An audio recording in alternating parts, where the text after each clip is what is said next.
ఇరుగు పొరుగు వాళ్లతో, ఉద్యోగం చేసే చోట, కుటుంబంలో సమన్వయం ఉండాలి. అందుకు అవసరమైంది ఒకటే, నిగ్రహం. ఒకతనికి చాలా కోళ్లుండేవి.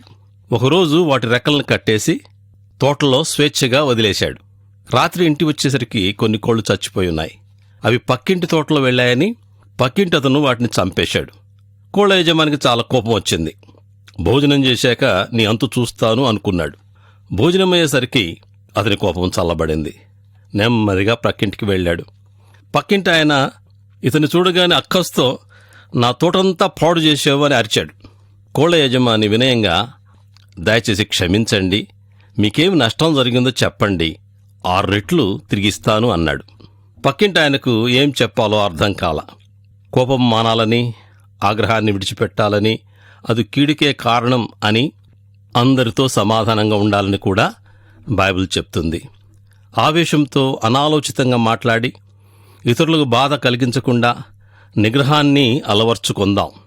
సాధ్యమైనంత మట్టుకు అందరితో సమాధానంగా ఉందాం.